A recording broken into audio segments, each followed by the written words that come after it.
네, 마켓 리더의 특급 전략입니다. 미래에셋증권 코리아 리서치 센터 이재훈 연구위원 함께합니다. 안녕하십니까? 어제 뉴욕 증시가 올랐습니다. 신고가를 낸 다우지수, 다우 산업지수 30지수인가요? 네, S&P 500 지수도 신고가를 냈다고 하는데, 자, 그럼 미국 얘기고, 미국은 미국이고, 우리는 어떻게 이 갈 길을 가야 되는지, 변동성이라는 것만 커지고 있습니다. 올랐다 내렸다, 올랐다 내렸다 이러거든요. 자, 참 힘든데, 좀 정리를 좀 해주시죠.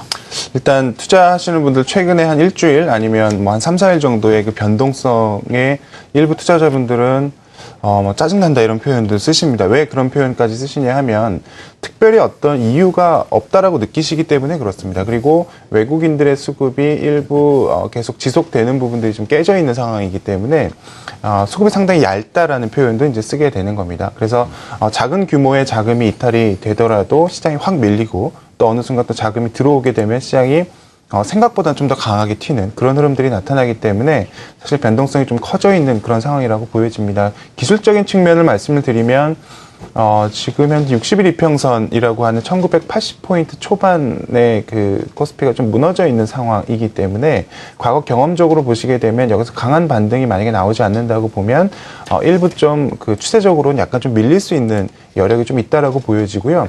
기술적인 관점을 다시 한번 말씀드리면 1950포인트 정도 수준까지도 사실은 변동성 영역에 좀 들어가 있는 상황이라고 보여집니다. 근데 다만 긍정적인 부분들은 어제 이제 옐런 그 의장 후보가 이제 그 어떤 양적 완화를 계속 지속할 수 있다라는 의지를 좀 보였던 부분들이 실제적으로 상당히 긍정적인 측면이 있다라고 이제 나중에 좀 말씀을 드리겠는데요.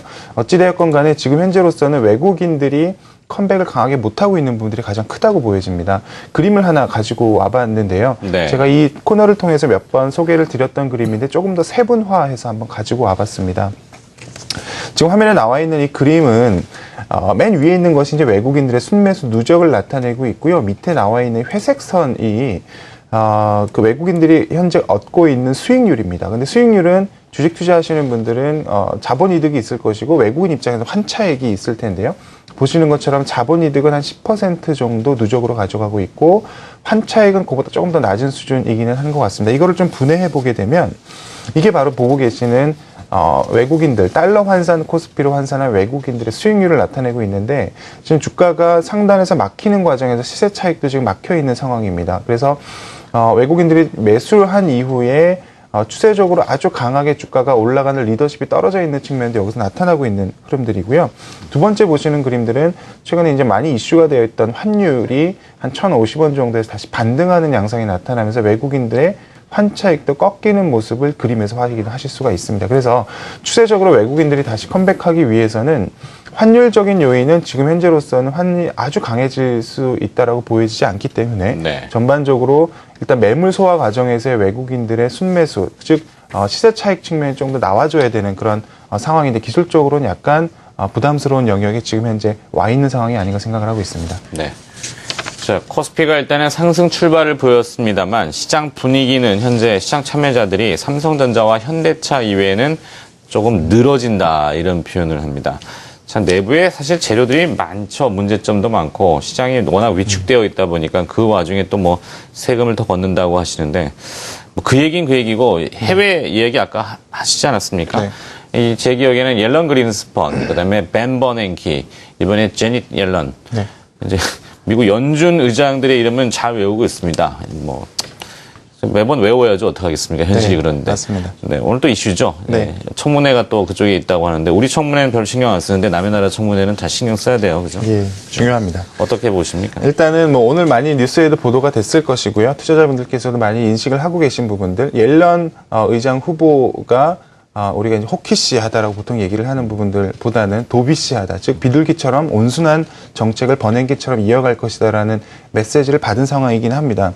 근데 저희가 우리가 이해를 해야 되는 부분들은 옐런 의장이 그런 말을 했다라는 그 표면적인 의미도 있지만 사실은 연준, 즉 미국의 중앙은행의 어떤 그 미션, 두 가지 미션 중에 한쪽이 조금 더 부각되고 있다라고 보시는 게 중요합니다. 두 가지 미션은 물가를 안정시키는 게 아주 중요한 이슈이고 또 하나는 완전 고용을 달성해야 되는 것이 두 가지 큰 미션인데 지금 현재 연준에서 새로 이제 지명이 되어 있는지 옐런 의장이 하는 얘기가 인플레이션을 조금 희생하더라도 고용을 잡겠다라는 겁니다. 이 부분들은 지금 현재 미국의 인플레이션이 1%대로 상당히 안정적인 측면도 있습니다만 이 부분들의 시장이 환호할 수 있는 부분들은 사실 가장 컸던 부분도 2009년부터 돈을 많이 풀었기 때문에 인플레이션 압력이 높고 이 부분들을 연준 중앙은행에서 신경 쓰지 않을 수가 없는데 그거보다는 고용을 더 잡겠다라는 이슈이기 때문에 투자자 입장에서는 그렇게 옐런 그 의장의 그 얘기들을 계속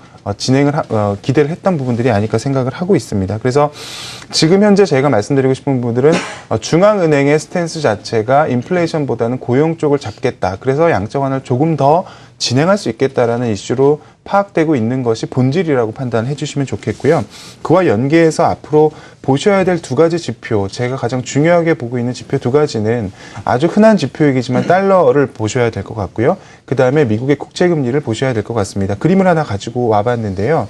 지금 달러가 계속 약해질 거냐 강해질 거냐에 대한 논란들이 상당히 많이 있는데 이거를 볼 수 있는 부분들은 사실은 미국은 돈을 계속 이제 덜 풀겠다라고 얘기를 하고 있고 유럽은 LTRO를 또 시행할 수 있겠다. 무제한 국채 매입을 할 수 있겠다. 이런 얘기들이 계속 나오면서 달러가 강해질 거냐, 유로가 강해질 거냐는 어떤 환율 전쟁까지도 얘기가 나오고 있습니다. 그래서 우리가 볼 수 있는 부분들은 ECB 자산을 연방준비제도 이사회 자산으로 한번 나눠보게 되면 즉 분모가 커지느냐 작아지느냐에 따라서 환율은 결정이 된다라는 겁니다. 그림에 보시는 것처럼 ECB 자산을 연방준비제도 즉 미국의 중앙은행 자산으로 나눠보게 되면 당연히 밑으로 이렇게 쭉 처지는 흐름들이 나타나게 되는데 지금 보시면 ECB 같은 경우는 LTRO 즉 빌려줬던 돈들이 다시 회귀하고 있는 상황이고요.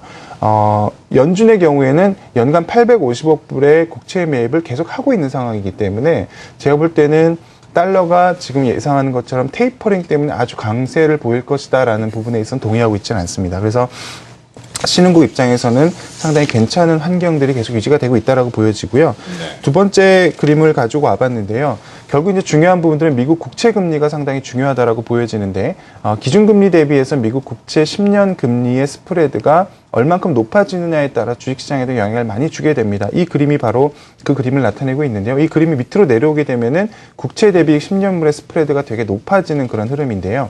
이 보시는 그림에서처럼 미국 연방준비제도 의사회의 그 버냉키 의장이 5월 달에 테이퍼링을 하겠다라고 얘기한 이후에 민감도 측면에서 보게 되면 한 10bp, 한 0.1%포인트가 올라갈 때마다 신흥국 채권 자금이 한 40억 불 정도 이탈을 하게 됩니다. 그래서 이런 관점에서 볼 때는 신흥국 채권의 경우에는 이번 이슈에서 좀 상당히 민감할 수는 있겠습니다만 전반적으로 지금 옐런 의장이 얘기한 것처럼 인플레이션이 상대적으로 완화되어 있는 상황이라고 본다면 미국채 스프레드가 그렇게 급격하게 올라가는 그런 흐름들은 아닐 것이다라고 생각을 하고 있습니다. 그래서 이 두 가지 지표를 테이퍼링과 관련해서 가장 중요하게 보실 지표로 좀 소개를 드리고자 가지고 와봤습니다. 네. 자, 미국의 통화 정책 그리고 그 통화 정책에 따라 움직이는 달러의 가치, 그 달러를 쥐고 또 움직이는 외국인의 놀아나는 우리 주식시장과 외환시장. 사실 시장 참여자들의 주체는 개인 투자자와 기관 투자자, 외국인 투자자 이렇게 3주체가 있지 않습니까? 네. 기관 투자자들은 개인 투자자들을 좀 대변하는 경우도 있고 네. 펀드 같은 경우는 개인 투자자들이 지쳐가고 있습니다. 네. 결국엔 개인 투자자들이 시장을 이탈하면은 외국인과 기관 둘이선 뭐 할 수 있겠습니까? 그죠? 자, 시장 전망을 들어봤으니까 이제 전략을 가져가 봐야 네. 되는데 참 피곤합니다. 네. 전략 좀 세워주시죠. 2000포인트를 넘어서 2050포인트까지 가는 동안에 저희가 만나는 기관 투자자분들 그리고 일부 개인 투자자분들의 말씀은 주가가 올라서 좋지만 자금 집행을 잘 못했던 부분들에 대한 우려들이 좀 있으셨습니다. 그리고 주가가 좀 하락하게 되면은 내년도에 채권으로 통해서 수익률을 얻기가 어려운 구조라는 부분들을 감안해 보면 주식 쪽에 자금 집행을 좀 할 수 있다. 그런데 주가가 너무 강하게 버티고 있다라는 인식들이 좀 많이 있었습니다. 그런 각도에서 보면 지금 최근에 주가가 외국인들의 강한 순매수로 많이 올라왔던 부분들이 조정받는 부분들은 크게 지금 달라진 부분이 없다라고 본다면 전반적으로 자금 집행의 호기가 될 수 있다라고 보여지고요. 그리고 이제 외국인들 수급 측면에 있어서도 그동안의 펀드 환매가 약 한 50일 가까이 6조 가까운 자금들이 나와 있기 때문에 지금 현재 자금이 다시 좀 들어오고 있습니다. 그래서 다시 한번 2000포인트를 도달할 때는 매물대가 상당히 완화될 수 있는 그런 흐름이라고 저희는 판단을 하고 있고요. 전반적으로 봤을 때 업종으로 보면 실적 불확실성이 좀 거쳐 있는 반도체 업종이 좀 의미가 있다라고 저희는 판단을 하고 있고요. ECB 또 경기 부양 얘기가 하고 있고 유로존의 경기 회복에 대한 기대감들이 여전히 남아있는 상황이기 때문에 최근 변동성은 적고 있습니다만 조선업종에 대해서 긍정적으로 저희는 판단을 하고 있습니다. 그리고 주가가 일부 좀 선조정을 받은 관점도 좀 있기 때문에 네. 특별히 이제 화학이라든지 일부 시클리컬 업종 역시 단기적으로 좀 접근을 해볼 수 있는 그런 업종으로 저희가 판단을 하고 있습니다. 시크릿한 업종이라고 한다면 경기에 좀 민감한 네. 업종들이고요. 소위 이제 중국 경기와 그동안의 연관성이 높았었습니다. 화학이나 철강이나 뭐 기계, 그리고 조선 같은 업종들을 우리가 이제 시클리컬 업종이라고 표현을 하는데 경기 민감주 정도로 해석을 해주시면 괜찮을 것 같습니다. 알겠습니다. 마켓리더의 특급 전략이었습니다. 미래에셋증권 코리아 리서치 센터 이재훈 연구원이 수고를 해주셨습니다. 고맙습니다.